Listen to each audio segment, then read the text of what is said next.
Hello प्यारे बच्चों, कैसे हो? उम्मीद करता हूं आप बहुत अच्छे होंगे और तैयारी आपकी बहुत अच्छी चल रही होगी। मेरा नाम है विनय कुमार और यूनिवर्सल मैथ बाय विनय में एक बार आपका फिर से स्वागत है।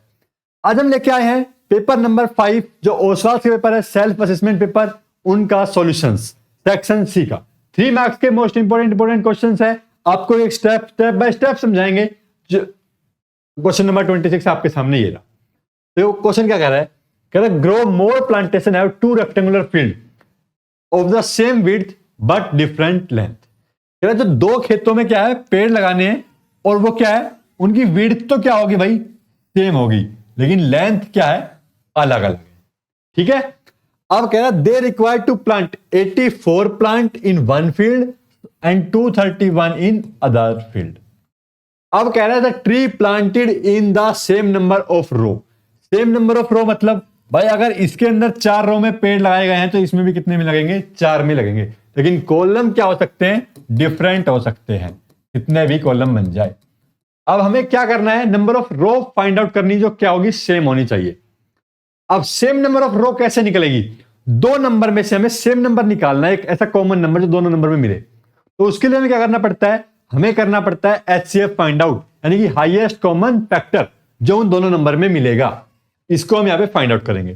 फिर आगे पूछ रहा है क्वेश्चन का पार्ट नंबर 1 में, what is the most number of rose that can be planted in this arrangement.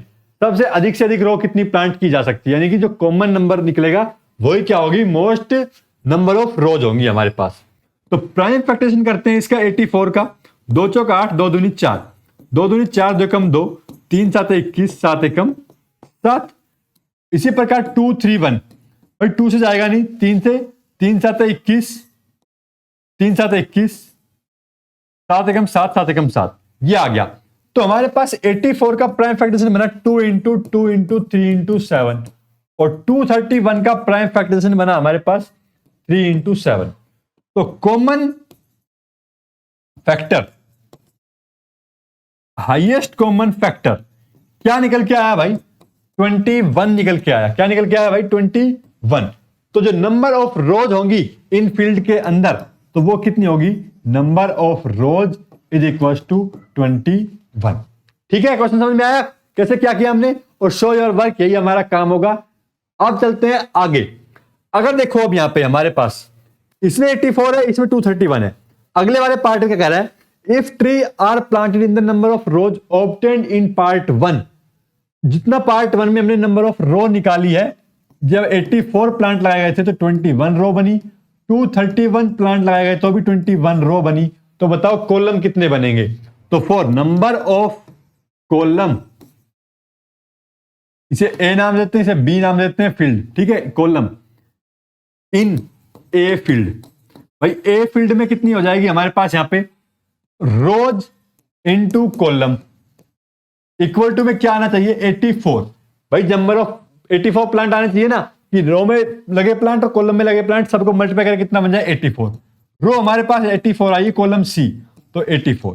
तो 84 डिवाइड बाय 21 कितना आ जाएगा भाई, 4 पे मल्टीप्लाई, 4 21 42 और 42 84, 4 पे आ गया। तो कितने कॉलम लगेंगे, 4 कॉलम्स होंगे किसमें, ए फील्ड में, कॉलम। अब चलते हैं फील्ड बी की ओर। तो बी फील्ड में भी क्या हो गए, यहां पे क्या निकालना है, नंबर ऑफ कॉलम निकालना है। Total number of plant 231 divide by 21 कितने आ जाएंगे भाई, इसका फैक्टर क्या आया था, 21 गुना में 11, तो 21 से डिवाइड हो जाएगा, कितना बचेगा, 11 बचेगा। तो इसमें कितने हमारे पास कॉलम होंगे, 11 कॉलम होंगे। ठीक है, फील्ड बी के अंदर। समझ आ गया होगा क्वेश्चन। चलते हैं अगले पार्ट की ओर। तो अगर देखो वीडियो यहां तक पहुंचे गए हैं तो वीडियो को लाइक कर लो, चैनल को सब्सक्राइब कर दो भाई, और दोस्तों को शेयर भी कर दो। 27 पार्ट क्या कह रहा है, कह रहा है कि पॉलिनोमियल है यहां पे QX, क्यूबिक पॉलिनोमियल है। कह रहा sum of its 2 zeros of QX is 0। इसके दो रूट्स का क्या है, सम 0 है। और रिलेशनशिप का यूज करते हुए हमें क्या करना है, इसके जीरोज और कोफिशिएंट के बीच में एक रिलेशन से फाइंड आउट करना है, इसके जीरोज के बारे में और वैल्यू ऑफ K के बारे में। सबसे पहले बताओ क्यूबिक रूट्स के, क्यूबिक पॉलिनोमियल के रूट्स क्या क्या होते हैं, अल्फा, बीटा और gamma are the roots of QX। अब भाई यहां पे रिलेशनशिप बिटवीन कोफिशिएंट्स एंड इनके जीरोज का बीच का क्या होता है, sum of roots. Is equals to minus में B by A. Product of root कितना होता है भाई, beta gamma gamma alpha is equals to C by A, और अल्फा बीटा गामा तीनों का प्रोडक्ट होता है माइनस में डी बाय ए। ठीक है, अब क्या गिवन है यहां पे, ये वाली स्टेटमेंट, यानी कि दो रूट्स का सम कितना भाई, 0 गिवन था। अब जब हम यहां पे इसको पुट करेंगे यहां पे, तो क्या बन जाएगा ये 9,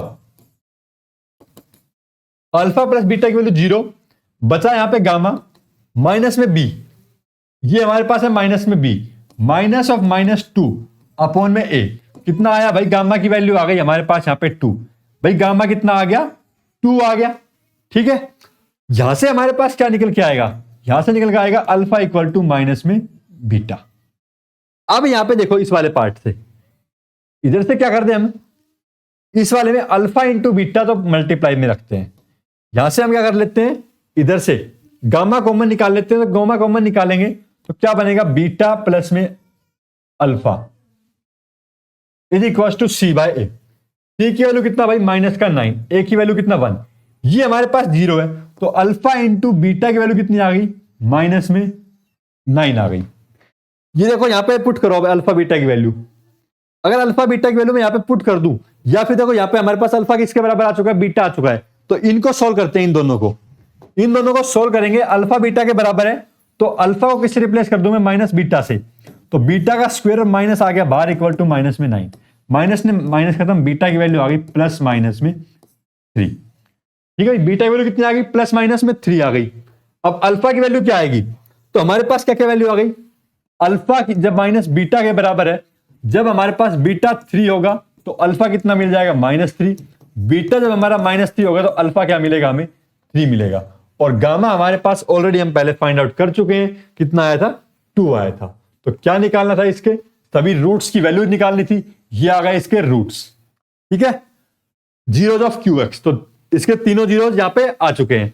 अब निकालनी वैल्यू ऑफ के, तो ये तो हमारे पास निकल गया पहला पार्ट। सेकंड पार्ट में देखो भाई के है कहां पे, ये है हमारे पास डी में, यानी कि यहां पे यूज करना है alpha into beta into gamma, तो alpha into beta into gamma is equal to minus में डी बाय में ए की वैल्यू 1 और डी की वैल्यू कितना भाई, के पुट कर दो यहां पे। अल्फा की वैल्यू कितना 3 पुट किया, बीटा की वैल्यू माइनस में 3 और गामा की वैल्यू कितना 2 इज इक्वल टू माइनस में के। अब देखो कितना 3 3 9 9 दूनी 18, माइनस का 18 इक्वल टू माइनस में के, तो के की वैल्यू कितनी आ गई, 18 आ गई।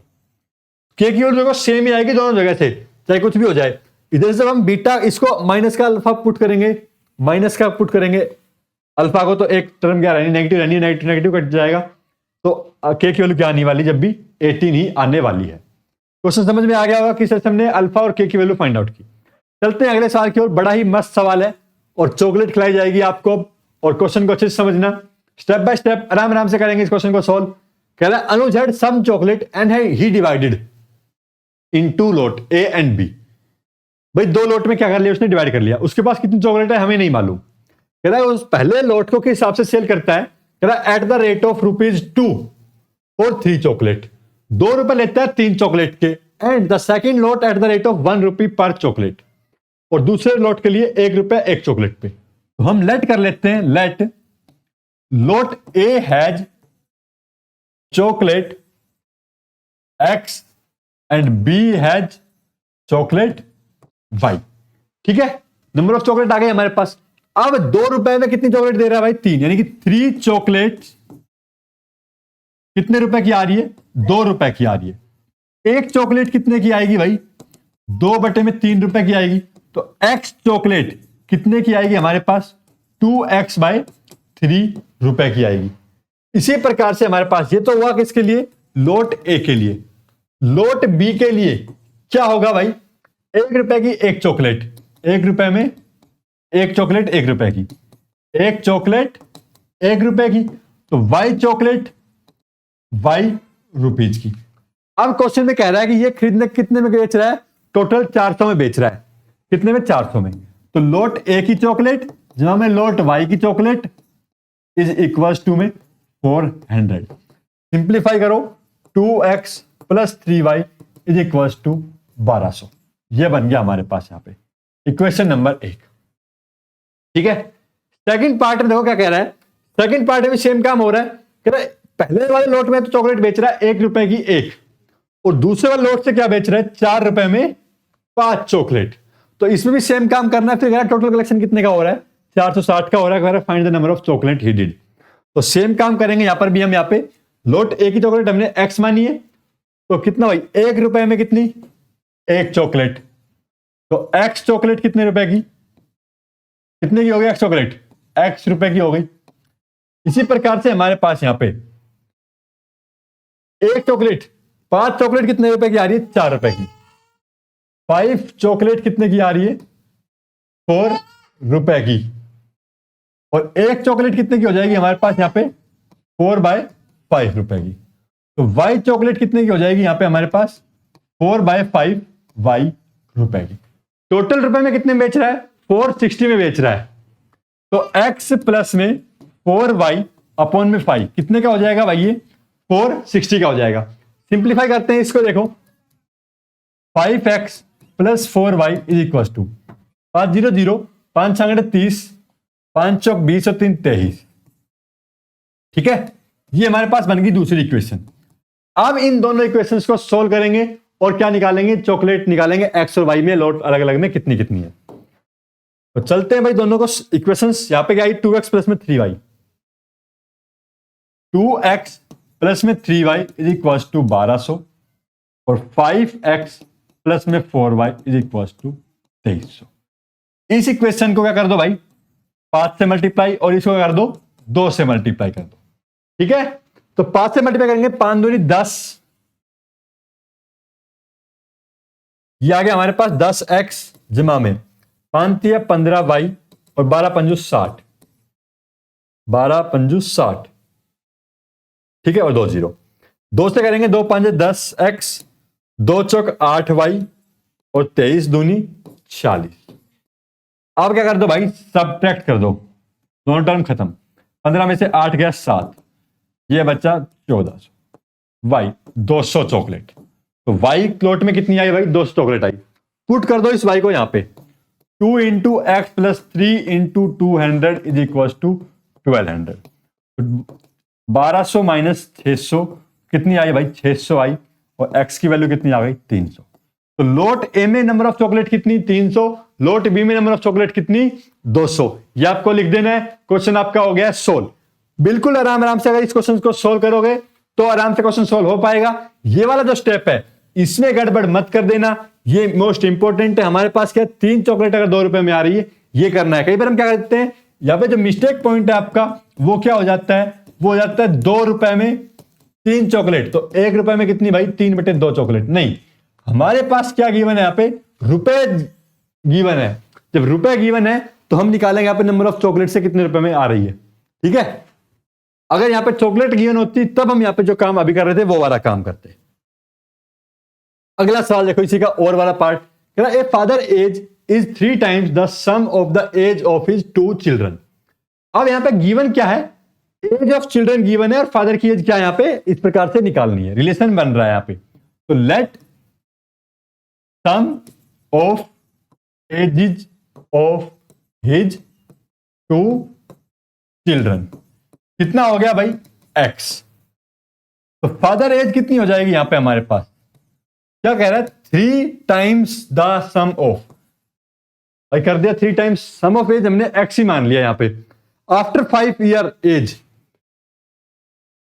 तो आफ्टर 5 ईयर्स क्या हो जाएगा, his age will be 2 times the sum of his their age. तो सन एज क्या हो जाएगी सम ऑफ सन्स एज। भाई 5 साल बाद बच्चे कितने हैं, 2 के सम का एज एक्स था, तो 5 साल बाद दोनों की 5-5 साल उम्र बढ़ जाएगी, ये हो गई सम एज। अब यहां पे हमारे पास फादर एज क्या आ जाएगी, फादर्स एज आ जाएगी यहां पे, क्या कह रहा है 2 times the sum of their age, 2 गुना sum of their age. Find the present age of father निकालो। ये हमारे पास देखो, अब इनको क्या कर दो, इस वाली को और इस वाली को इक्वेट करेंगे हम यहां पे। नाउ भाई जो 3x था, तो 5 साल बाद उसकी उम्र क्या हो जाएगी, उसके फादर की एज बढ़ जाएगी 5 साल, और ये किसके बराबर हो जाएगी, इसके बराबर हो जाएगी 2x जमा में 20। तो x इज इक्वल टू कितना आ गया 15। जो बच्चे हैं उन दोनों बच्चों की एज कितनी आ गई, सम ऑफ एज 15 आ गई। तो यहां से हमारे पास फादर्स एज कितनी आ जाएगी, फादर्स एज आ जाएगी 3 इंटू 15 यानी कि 45 ईयर्स। ठीक है, क्वेश्चन हो गया सोल्व। वीडियो को लाइक कर दो, चैनल को सब्सक्राइब कर दो और आ जाओ अगले सवाल के ऊपर। सर्कल का टेंजेंट का सवाल आ गया, मस्त सवाल है, देखते ही सोल्व कर देने वाला सवाल है। कह रहा है कि यहां पे ये बताओ लेंथ, ये क्या है लेंथ, ये टेंजेंट की लेंथ है। इन टेंजेंट को क्या करो, लेट कर लो। यहां पे ये x तो ये x, ये y तो ये y और ये z तो ये z हमारे पास। अब यहां पे क्या कर दो भाई, लिख दो इसे। x प्लस में y क्या हो गया हमारे पास 8, y जमा में z कितना हो गया भाई 12 और x जमा में z कितना हो गया भाई, ये हो गया हमारे पास 10। सबको ऐड कर दो, जब सबको ऐड करेंगे तो कितना हो जाएगा 12 8 20 10 30। x प्लस वाई जमा में z कितना आ गया भाई, यहां पे हमारे पास 15। x जमा में y जमा में z की वैल्यू कितनी 12, ये 15। तो x की वैल्यू कितनी आ गई, यहां पे हमारे पास 3 आ गई। अब इस 3 को यहां पे पहले इंपुट करो, 3 जमा में y इक्वल टू में 8, y की वैल्यू कितनी आ गई 5 आ गई। इस y को पुट कर दो अगली में, तो 5 जमा में z इक्वल टू में 12, तो z की वैल्यू कितनी आ गई, यहां पे 7 आ गई। क्या क्या पूछा था यहां पे, BL किसके बराबर है, x के बराबर, तो 3 सेंटीमीटर आ गई। अगला पूछा है CM किसके बराबर है, y के बराबर कितना आ गया भाई 5 सेंटीमीटर। अगला क्या पूछा है AN किसके बराबर, z के बराबर कितना आ गया 7 सेंटीमीटर आ गया। ठीक है, बस इस तरह से क्वेश्चन करना था, सिंपल से स्टेप में क्वेश्चन सोल्व हो गया हमारे पास। बी पार्ट ट्रायंगल, इसका सर्कल का क्वेश्चन है, थ्योरम है एक, प्रूव करनी, क्या कह रहा है, सर्कल बनाओ, इससे 2 टेंजेंट बनाओ, एक एक्सटर्नल पॉइंट P के ऊपर, ये हमारे पास A और B क्या हो गई, इसकी टेंजेंट हो गई। आप प्रूव कर दो इसके सेंटर के साथ में जो एंगल बनेगा वो कितने डिग्री का बनाएगा, ये आप इन दोनों का एंगल का सम 180 डिग्री, ये हमें दिखाना है। क्या लिखेंगे भाई यहाँ पे, AO perpendicular on AP and OB perpendicular on PB। ठीक है, इन क्वाड्रिलेटरल, कौन सा क्वाड्रिलेटरल भाई, AOBP, sum of all angles of a quadrilateral is 360 degree. तो भाई एंगल P जमा में एंगल A जमा में एंगल O जमा में एंगल B कितना भाई 360। एंगल P जमा में 90 जमा में एंगल O जमा में 90 इक्वल टू 360। तो एंगल P जमा में एंगल O कितना आ गया हमारे पास 180 डिग्री। यही कह रहा है, क्या प्रूव करना है, the tangent drawn from the external point to the circle is supplementary to the angle subtended by the line joining the points of contact at the centre. तो ये वाले एंगल्स और इनका एंगल का सम कितना आएगा 180 आएगा। ये हमारे पास हो चुका है प्रूव। चलते हैं अगले सवाल की ओर। ट्रिग्नोमेट्री का सवाल है, सिंपल सवाल कह रहा है tan a प्रूव करो। देखो हमें दिख रहा है, अगर जब हम यहां से sin a ऊपर से कॉमन निकालते हैं, ऊपर बच रहा है ये, इसी प्रकार से नीचे से cos a निकालते हैं तो क्या बच रहा है 2 cos स्क्वायर a माइनस में 1। ये देखो बन गया tan a। अब सिर्फ इसको सिंप्लीफाई करना है हमें। यहाँ पे भाई हमारे पास आइडेंटिटी है, क्या है identity, sin square a minus में cos square a is equal to 1 plus में, तो इसको रिप्लेस कर दो, ये इसको लिखो यहाँ पे tan a 1 माइनस में 2, sin स्क्वायर a को लिख देंगे हम यहाँ पे 1 माइनस में cos स्क्वायर a। नीचे तो जो है उसको एज इट इज रहने दो, ऊपर वाले को सोल्व करेंगे तो क्या बनेगा 1 माइनस में 2 प्लस में 2 cos स्क्वायर a। भाई क्या आ गया 2 माइनस में 1, माइनस का 1 नहीं आ गया, और नीचे भी सेम टर्म है, दोनों कैंसिल, कितना बच गया tan a बच गया। क्वेश्चन हो गया सोल्व। बस यही काम करना था, समझ आ गया होगा आपको। तो वीडियो को लाइक करके चैनल को सब्सक्राइब कर लीजिए। स्टैटिक्स का क्वेश्चन ले आए हैं और इस बार क्वेश्चन है हमारे पास किस पे, मोड के ऊपर। मोड गिवन है, कह रहा है कि मिसिंग फ्रीक्वेंसी बताओ। कैसे सॉल्व करते हैं मोड वाले क्वेश्चन को, देखते हैं। सबसे पहले पता होना चाहिए मोड का फॉर्मूला क्या होता है। मोड का फॉर्मूला होता है L प्लस में F1 minus F0 upon 2 times F1 minus F0 minus F2 और divide by multiply by H। अब क्या होती है टर्म्स, इनके बारे में पता होना चाहिए। L होती है हमारी मॉडल क्लास की लोअर फ्रीक्वेंसी। मॉडल क्लास कौन सी होती है, मॉडल क्लास वो क्लास होती है जिसकी मैक्सिमम फ्रीक्वेंसी होती है। तो मैक्सिमम फ्रीक्वेंसी किसकी है भाई, यहां पे हमारे पास इसकी है 15, तो L हो गया हमारे पास 60, ये हो गया L। H होता है क्लास मार्क्स का डिफरेंस, जो कि हो गया हमारे पास कितना भाई 10। अब ये वाली फ्रीक्वेंसी होती है हमारे पास F1, ये होती है F0 और ये होती है F2। ठीक है, अब चलते हैं क्वेश्चन में, इन वैल्यूज को पुट करो और सोल्व करना शुरू करो। मोड की वैल्यू 67, एल की वैल्यू 60 प्लस F1 यानी कि 15 माइनस में F0 x अपॉन में 2 टाइम्स F1 15 दूनी 30 माइनस में F0 x F2 की वैल्यू 12 इंटू में h की वैल्यू कितना भाई 10, इधर ले आए तो बचा 7, 15 150 माइनस में 10x अपॉन में 30 माइनस में 12, 30 में से 10 गया 18 माइनस में x, मल्टीप्लाई करो, क्रॉस मल्टीप्लाई करते हैं, 7 8 56 7 के पास 12 126 minus x equal to 150 minus में 10x 7x, ये हमारे पास 7x, 10x को इधर लेके आए बचा 3x, 150 में से 124 26 गया कितना बचा 24 बचा, x की वैल्यू आ गई हमारे पास यहाँ पे 8। तो ये x जो फ्रीक्वेंसी मिसिंग थी इसकी वैल्यू कितनी आ गई भाई 8 आ गई, यही हमें क्या करना था निकालना था। अगर आपकी देखो वैल्यू इन फ्रीक्वेंसी से आपस में मिलती जुलती नहीं आती है, ऐसा तो कोई बहुत लंबा चौड़ा बड़ा नंबर आता है तो समझ जाइए आपने कहीं पे कोई ना कोई मिस्टेक की है। चलिए यहां तक थे हमारे पास कुछ क्वेश्चन सभी सोल्व हो चुके हैं। मैं विनय कुमार साइनिंग ऑफ, मिलते हैं आपको जल्दी नए सेक्शन के साथ, सेक्शन डी लेकर आ रहे हैं सभी पेपर्स के, तो चैनल को सब्सक्राइब कर लो, वीडियो को लाइक कर दो, धन्यवाद।